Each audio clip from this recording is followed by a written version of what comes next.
Sinin jedhe hiciitiin nagee caaltuun baduuf yaalaa jirti sinin jedhee jira. Akkasuma immoo caaltuun baddee jirti jechuudha.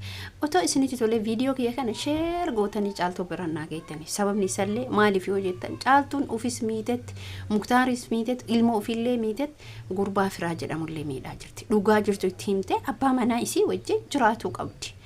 Assalamu alaikum warahmatullahi wabarakatuh. Jirtu akkam naga keessanii fi keessanii jecha asuma walitti deebinee jirra.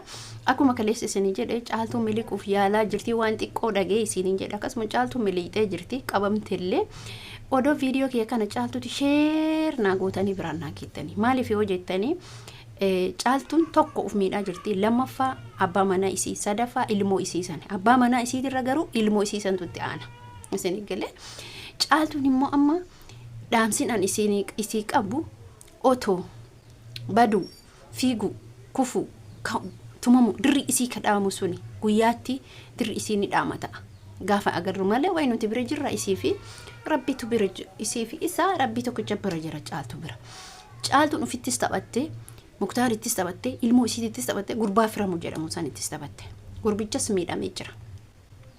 Tokkommoo ilmoon isii miidhamtee jirti. An akka yaada kiyyaatti akka mataa kiyyaatti akka hordoftoonni isii jedhaniiti otoo hin taane akka yaada mataa kiyyaatti otoo gajjettee bultee otoo waa'ee duraan gocha inni duraan irratti godhe san uf keessa hayxee isaa wajji jiraatte. Maaliif jedha obboleeyyan kiyya obboleettii caaltuun akkatti miidhatu sirra gaha. Ni fiidaa hin baataa hin geettaa seera geetta. Garuu maaltu duuba akka dhufu garuu hin beektu. Muktaar ati fuudhiniitii qabda. Anillee ni heeruma jechuu hin qabdu isa birateetti.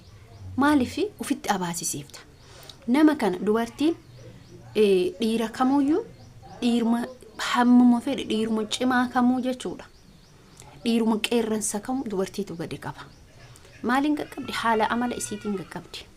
Mala qabdi dubartiin mala qabdi mala baafatu qabdi yeroo hunda tumamuun qabdu yeroo hunda jismii kee ulee akka harreetitti barsiisuun qabdu gaaf jismiin kee daa'ima fakkeenyaaf daa'ima takka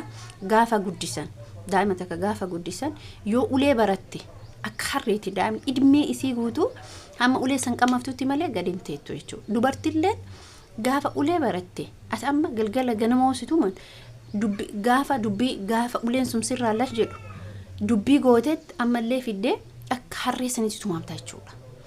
Isuma kana hundaayyuu jala hayxee mala baafattee tasgabbooftee gochoota inni kalee raawwate sun namni gocha hamaa namarratti raawwate akka mastaawatii namatti mul'ata.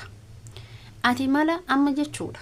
Amma caaltuun fiiginsaan odoon taane ani wanni viidiyoo kana dhagee fiiginsaan odoon taane malaan bayan malaan seera dhaqan maali seerillee garuu akkasi gaafatu beektaa. Seerris garuu gaaf odoo dhiirsa qabdu dhiirsa biraa galchite si gaafata.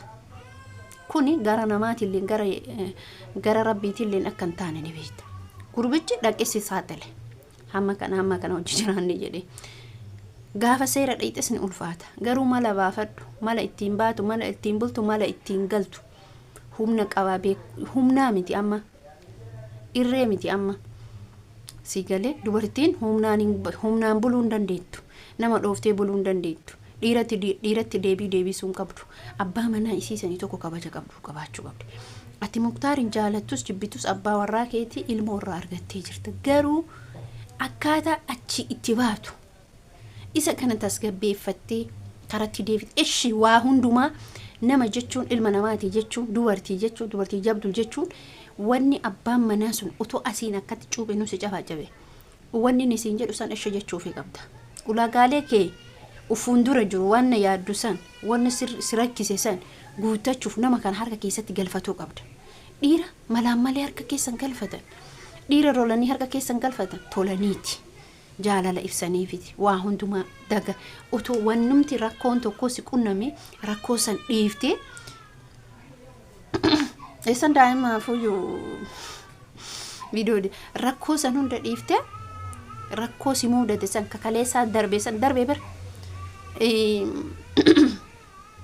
kitaaba waaqoo yoo dhageeffattan mucaasan jechuudha koomadii akka ta'e ni beeytanii waaqoo jechuun nama abbaa isaa ajjeese dhiifama godhee fi hidhaa baase nama jechuun nama ilmi namaa jechuun bara illiki qabatanii du'u manna dhiifama godhanii du'u sii wayya atama muktaara kana na godhe anaaf jecha firaan hidhame ilaalchi kun illee si keessa galuu danda'a anaaf jecha firaan hidhame anaaf jecha firaan waa hedduu balleessaa jira nama kana harka miti malaan bayoo heddellee malaan baata nama harka karaa soqatta karaa ittiin baatu xurreen hin jirtee miti xurree amma kaleessa dhoqqee borcitee itti kufte sana odoon taane xurree si baaftu qalloo tahaga wiixa ila dubartiin mala beektu obboleettiiti mala baafattuu qabda sossobdee jaalala isaa kennitee isa wajji jiraatte karaa ittiin baatu soqatuu qabda malee akkuma amma isa jibbaa akkuma amma sin jaaladhu akkuma amma ani kabiraatitti heeruma jechu kana miti kun hin jedhamu dubartiirraa kun hin jedhamu dhiira bira taa'ame gaafa gocha kan wanna kana raawwattu adaduma oolee buluun sitti abaasaa deema sigalee sitti abaasaa deema kanaafuyyuu akkasiin jedhu wanni sin jedhu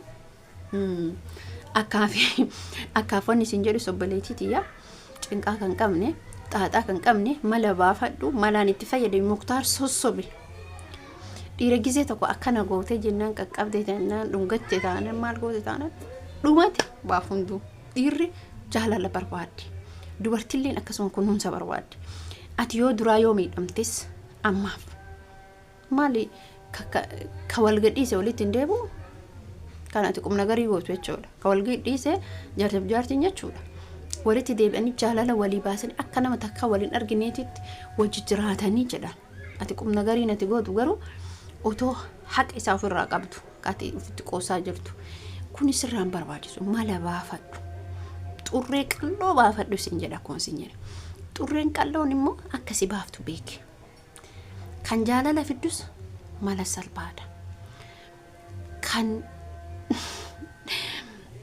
kan gargar nama baaftu dubbii xiqqishuu fi dubbii xiqqishuutu gargar nama baasaa warama ijoollee kana isaan ka gargar baasaa jira dubartii takkittii qofa dubartii takkittii fi dogongora gisee tokko ni dogog isa bichaa miti beekaa kam meeqa kamtu dogongora muktaar bichaa yaada isii taate malee nuti lafa kanarratti namoota miidiyaatti dhiyaatin namoota biiliyoonaan beeyin dhuguma nama xiqqaa miti lafti kun namni wal jaalatee wal gadhiisaa walirraa dhalchee wal gadhiisaa dogongoree dhalchaa waa hedduu jira jaalala keessatti isinii haqa walirraa qabu dhiise garuu ilaalcha caaltuun qabdu ilaalcha muktaariin akka najisaatti akka nama bakka hin jiraa miti otoo yeroo duraasan yeroo inni butusan caaltuun diddee maal jettee amma immoo gaaf ija banatti maal jetteellee dogongoratti jirti ija banatu kanaa miti karaa isiniin jedhee jiraan karaa ittiin baatu mala baafadhu malee